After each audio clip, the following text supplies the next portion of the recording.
Morning student. हमारी जो है कल की कक्षा में पाठ्य सहगामी क्रियाएं चल रहा था, उसमें हम पाठ्य सहगामी क्रियाओं को संपन्न कराने में ध्यान रखने योग्य बिंदुओं के बारे में चर्चा कर रहे थे कि पाठ्य सहगामी क्रियाएं जो संपन्न कराई जाती है उसको संपन्न कराने में मुख्यतः किन किन बिंदुओं को ध्यान में रखा जाना चाहिए, जिसके आधार पर क्रियाओं को सही तरीके से संपन्न कराया जा सके। तो उसमें हमने दो तीन बिंदु कल किए थे।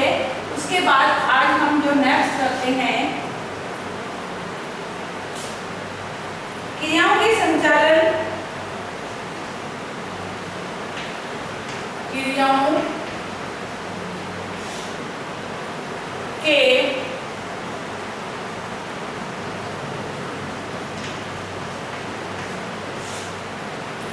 संचालन से पूर्व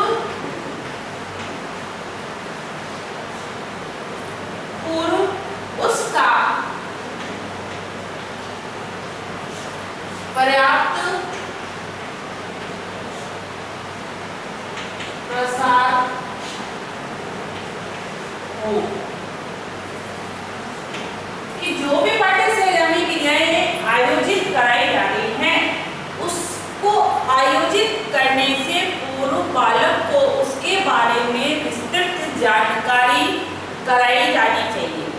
क्योंकि जो प्रतियोगिताएं हम करा रहे हैं, जो क्रियाएं हम करा रहे हैं, यदि बालक को उसके बारे में जानकारी ही नहीं है तो वो उसके नॉलेज के बारे में उसको जानकारी नहीं है तो उसके लिए पर्याप्त साधन सुविधाएं हैं, उसको कैसे संपन्न करनी है इत्यादि के बारे में ज्ञान नहीं होगा। विद्यालय में जब पाठ्य सहगामी क्रियाओं के अंतर्गत जो प्रतियोगिताएं सैटरडे को आयोजित की जाती हैं उसमें जो कंपटीशन रखे जाते हैं तो उसका ये दोष है। क्यों? क्योंकि इतना समय नहीं होता, टाइम टेबल में इतना समय नहीं दिया जाता पाठ्य सहगामी क्रियाओं को, जिससे जो प्रतियोगिता कराई जा रही है उसके बारे में सैद्धांतिक प्रायोगिक ज्ञान प्रशिक्षण प्राप्त शिक्षक के द्वारा विद्यार्थियों को कराया जाए। सीधे ही कंपटीशन कराना, प्रतियोगिता कराना और उसके बाद में सही फर्स्ट सेकंड थर्ड रैंक को बताना, ये बालकों की भावनाओं के साथ खिलवाड़ कहलाता है। क्यों? क्योंकि जब प्रतियोगिताओं का जो आयोजन हो रहा है और प्रतियोगिता जो हम आयोजित करने जा रहे हैं इसके बारे में बालक को विस्तृत जानकारी, उसके सैद्धांतिक पक्ष, उसके प्रायोगिक पक्ष के बारे में यदि बालक को करा दी जाती है तो उसके बाद जो प्रतियोगिता का परिणाम निकलता है तो एक मन में सेटिस्फैक्शन होता है करने और कराने वाले के लिए कि हमने जो भी प्रतियोगिता आयोजित की है उसका परिणाम सही आया है। ठीक है? क्योंकि मैं देखती हूँ कि स्कूलों में जो प्रतियोगिताएं आयोजित की जाती है, सैटरडे का जो भी कंपटीशन होता है उसमें बच्चों को डायरेक्ट बोल दिया जाता है कि आज रंगोली कंपटीशन है, आज जो है फ्लोर मेकिंग कंपटीशन है, आज कोलाज मेकिंग है, जो भी कंपटीशन है XYZ। ठीक है? परंतु उसके पूर्व में बच्चे को सिर्फ उस टॉपिक को ही दिया जाता है, उससे संबंधित ज्ञान बालक को नहीं दिया जाता। और उसमें यह होता है कि कक्षा के जो विद्यार्थी जिन प्रतियोगिता में रुचि रखते हैं उनमें से कुछ एक विद्यार्थी ही उस प्रतियोगिता में फर्स्ट सेकंड रैंक प्राप्त करते हैं। तो जो भी प्रतियोगिता हो उसका पर्याप्त प्रसार होना चाहिए। नेक्स्ट है शिक्षा विभाग।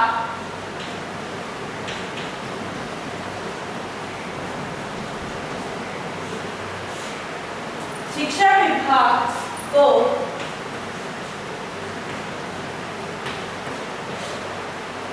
पाठ्य विषयों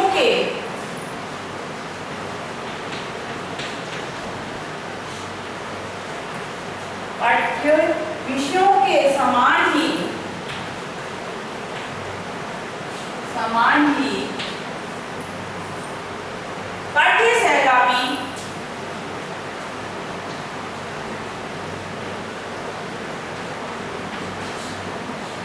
पाठ्य सहगामी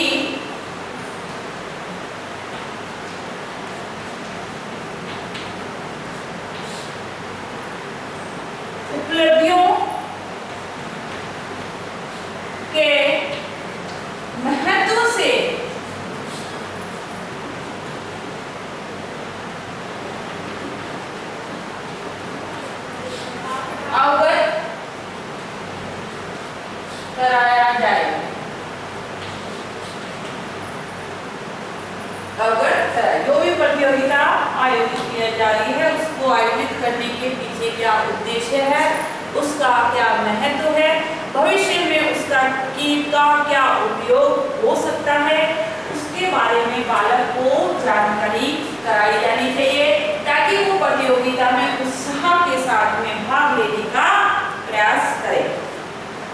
अगला है पाठ्य सहगामी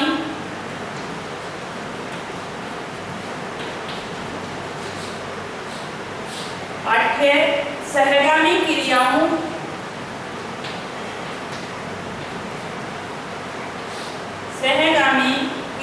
के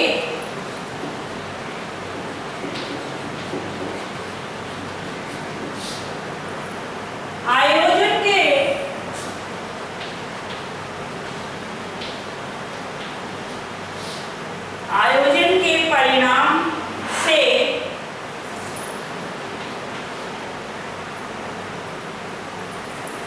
अच्छे मानवीय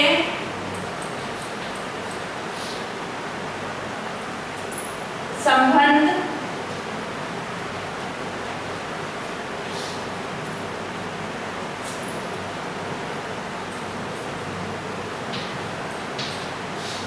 विकसित हो, न कि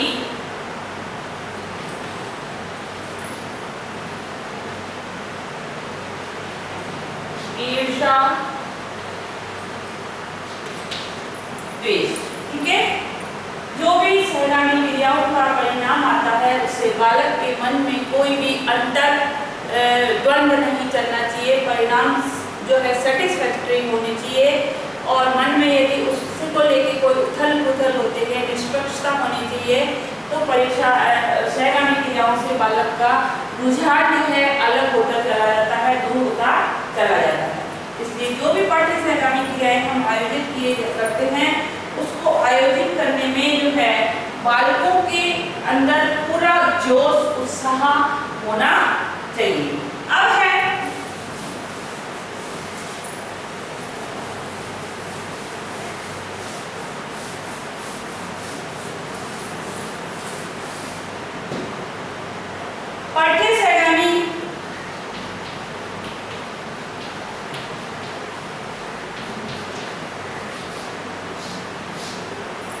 पाठ्य सहगामी क्रियाओं के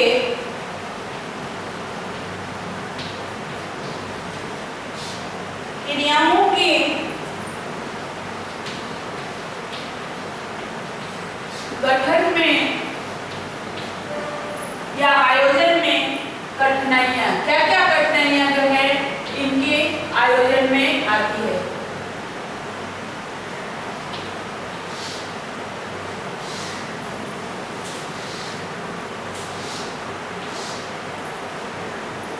ठीक है, पहला है कि एक संस्था को पाठ्य सहगामी क्रियाओं के आयोजन करने में संस्था को किन किन कठिनाइयों का सामना करना पड़ता है। इसमें जो है पहला है अंधा अनुकरण।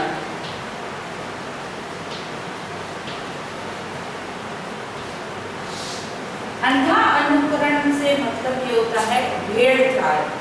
भेड़ चाल के बारे में आपको बताओ कि जब जंगल में भेड़ चलती है तो एक पीछे एक चलती चली जाती है। ठीक है, आगे वाला चाहे चलते चलते खाई में गिरे तो पीछे भी सब जो है खाई में गिर जाएगा। उसमें दूसरे पीछे वाले अपनी समझ बूझ अपनी बुद्धि का प्रदर्शन नहीं करते हैं। तो जो भी पाठ्य सहगामी की क्रियाएं आयोजित की जा रही हैं उसको अंधा अनुकरण करके कि परंपरा के रूप में जो चली आ रही हैं उन्हीं को आयोजित किया जाए, उन्हीं को बात किया जाए, उसमें कोई भी नयापन इनोवेशन नहीं हो रहा है। तो वो कहता है अंधापन, भले उसका परिणाम उससे बालक कुछ भी नहीं सीख रहा है और उसको आयोजित करने से भी का उद्देश्य भी कोई सफल नहीं हो रहा है जिस उद्देश्य को लेकर हम क्रियाओं को संपन्न कर रहे हैं। तो पाठ्य सहगामी क्रियाएं जो भी आयोजित की जाती है उसको अंधा अनुकरण से नहीं करनी है, उसमें स्वयं की इनोवेशन समझ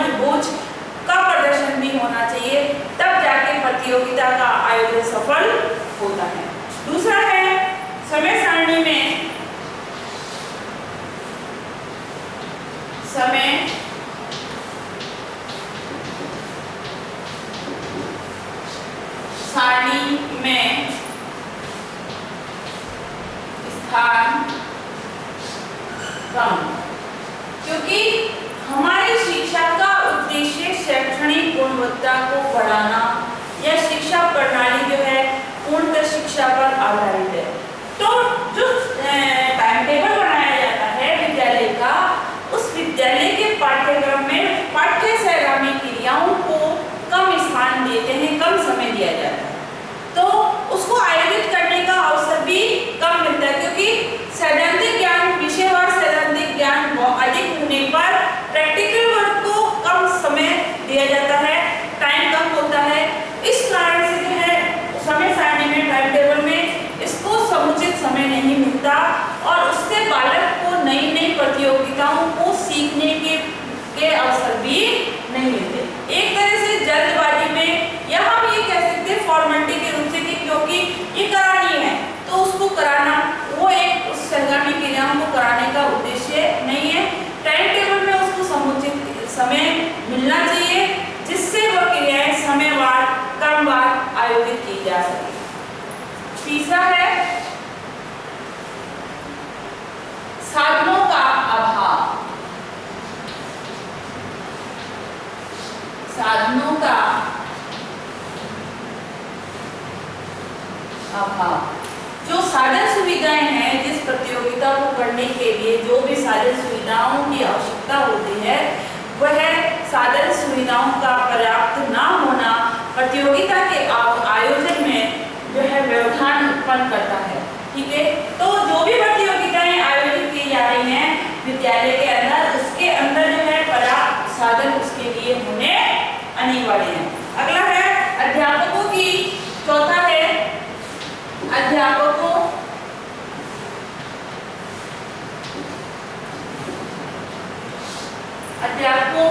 में रुचि का अभाव। जो अध्यापक हैं वो उन प्रतियोगिता के प्रति जो है रुचि नहीं लेते। इसका प्रमुख कारण है कि उनका जो सैद्धांतिक पोषण है, जो विषय से संबंधित सैद्धांतिक पोषण है, उसका काम उनके पास होता है, वो उसको पूरा कराने का परीक्षा परिणाम पर बल देते हैं, उन क्रियाओं पर बल नहीं देते। तो जो भी अध्यापक हैं विद्यालय के अंदर, उनके अंदर भी उसके प्रति संपूर्ण रुचि होनी चाहिए, उत्साह होना चाहिए, ताकि वो बालकों को मोटिवेट कर सके और बालक उसमें भाग ले सके। नेक्स्ट है छात्रों में रुचि का अभाव। जो छात्र है वो भी इसमें जो है रुचि नहीं ले रहे, क्योंकि उनको प्रतियोगिताओं से कोई बेनिफिट नजर नहीं आ रहे। इसके बाद है परीक्षा केंद्रित शिक्षा प्रणाली। परीक्षा केंद्रित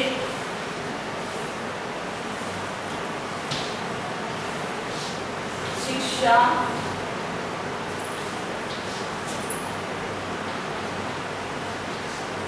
प्रणाली, जो शिक्षा प्रणाली है हमारी, वो पूर्ण परीक्षा केंद्रित है कि परीक्षा में पास होना, उत्तीर्ण होना बालक का उद्देश्य रहता है। तो वो उनके मन में ये होता है कि पाठ्य सहगामी क्रियाओं से हमारा कोई परीक्षा में बेनिफिट नहीं होगा, ना ही हम उससे कोई हमारे को सीखने को मिलेगा, तो बच्चा उसमें जो है रुझान नहीं रहता, टीचर भी उसमें रुचि नहीं लेता। तो परीक्षा के अंदर जो है इन सहगामी क्रियाओं को जो है स्थान दिया जाना चाहिए, ताकि बालक उसको सीखने के लिए, करने के लिए तत्पर रहेगा, कुछ नया करके दिखाने की कोशिश करेगा। और अगला है संकीर्ण विचारधारा।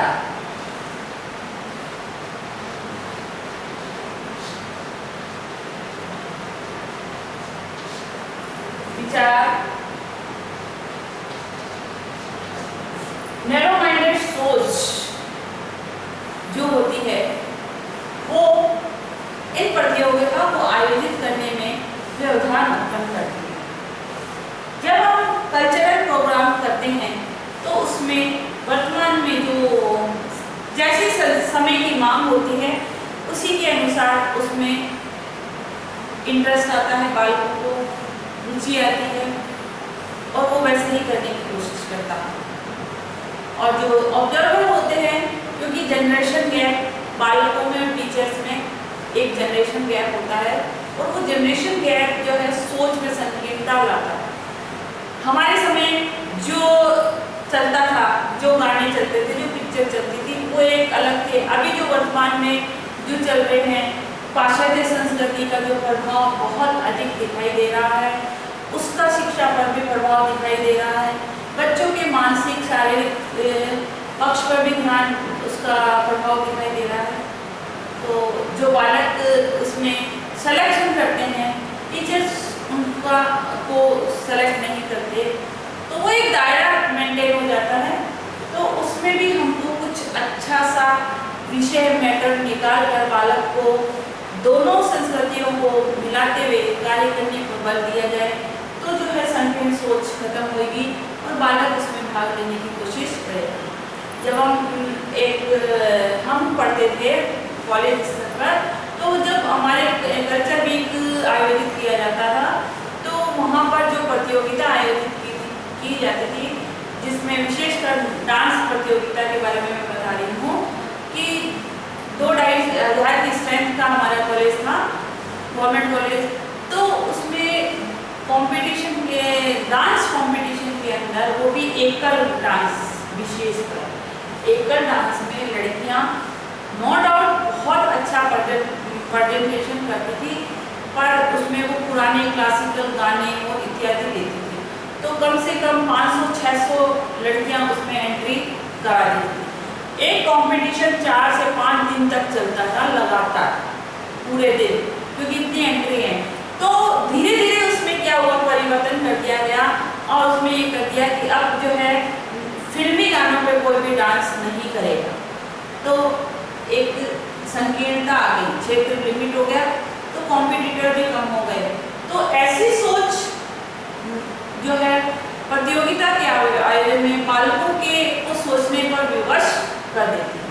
ठीक है, संकीर्णता जो होती है हमको हर जगह प्रदान करती है। इसके बाद है आठवां है अध्यापक प्रशिक्षण या प्रशिक्षण का अभाव। प्रशिक्षण का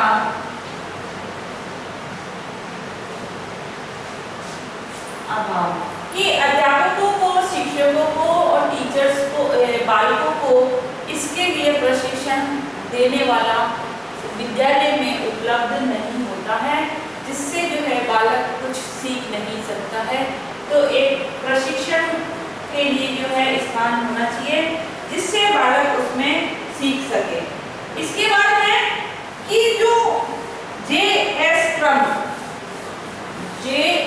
ट्रम्प नामक शिक्षाविद हुए हैं, जिन्होंने कि पाठ्यक्रम की जो आयोजित की जाती है, उसमें आने वाली कठिनाइयों का एनालिसिस किया है, उस पर अध्ययन किया है। तो J.S.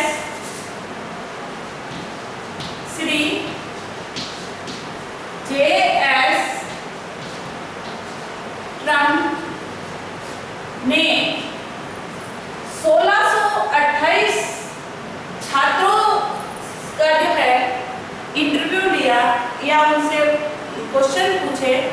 उसके बाद एक निष्कर्ष निकाला कि क्यों जो पाठ्यक्रम क्रियाओं को जो आयोजित कर रहे हैं उसमें कठिनाई क्यों आ रही है, उसके एक निष्कर्ष निकलकर सामने आया।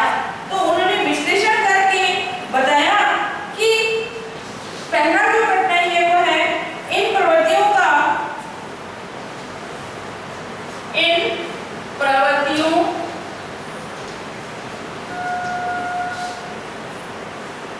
को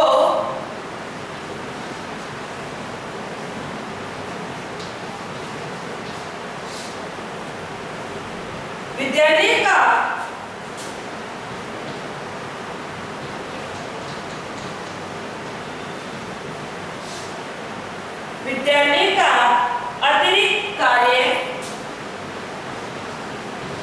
अतिरिक्त कार्य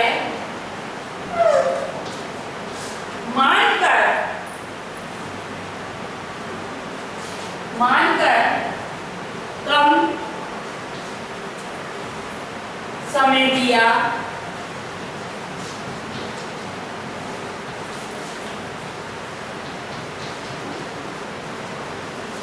मतलब एक्स्ट्रा काम मान रहे, उसको उसका पार्ट नहीं मान रहे, मैं उस शैक्षणिक कार्य के साथ उसको अतिरिक्त मान रहे हैं, जिससे जो है इसको टाइम भी कम दिया जाता है।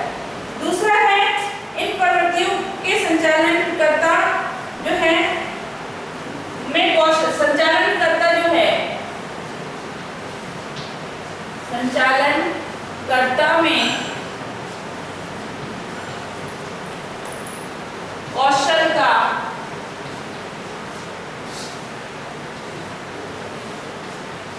अभाव। भाई हर टीचर हर एक्टिविटी में पारंगत नहीं है, तो उस क्योंकि कौशल प्राप्त करने के लिए प्रशिक्षण देना जरूरी होता है, तो उनको उचित प्रशिक्षण नहीं मिलने से जो है वो उसके बारे में बच्चों को जानकारी नहीं दे सकते। और तीसरा है धनाभाव, धन की वित्त की कमी जो मेन आयोजित करने में व्यवधान उत्पन्न करता है। और अगला है जिस ढंग से प्रवृत्तियों का संचालन होता है उसका विद्यालय में क्या होता है, विरोध, कि सब जो सहयोग नहीं देते, सब मिलकर सहयोग की भावना का अभाव, क्योंकि सब मिलजुल कर यदि कार्य को करते हैं तो कार्य में सफलता निश्चित होती है।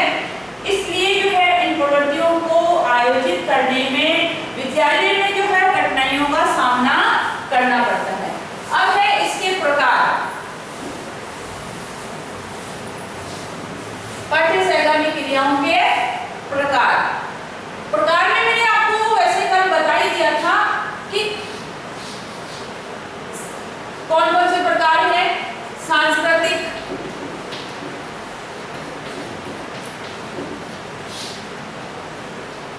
रचनात्मक, तीसरा है साहित्यिक,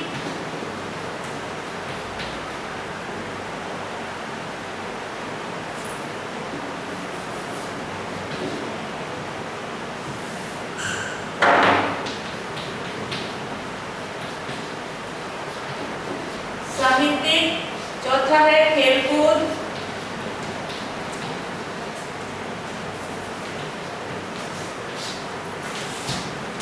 अगर है छात्र संघ, परिषद,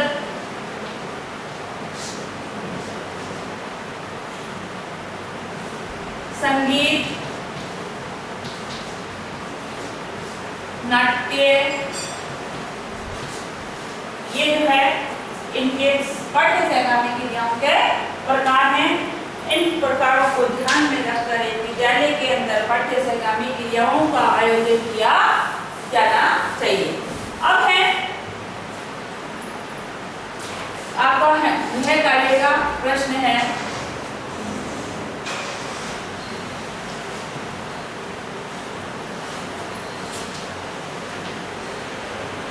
पाठ्य सहगामी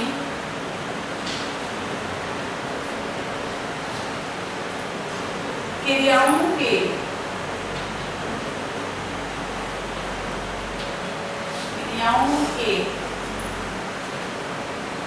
लाभ व प्रकार का वर्णन कीजिए। साथ ही घर पे रहिए, सुरक्षित रहिए, अपने हाथों को बार-बार में धोते रहिए, गर्म पानी का दिन में कम से कम 2 बार सेवन करें और सोशल डिस्टेंसिंग की पालना कीजिए।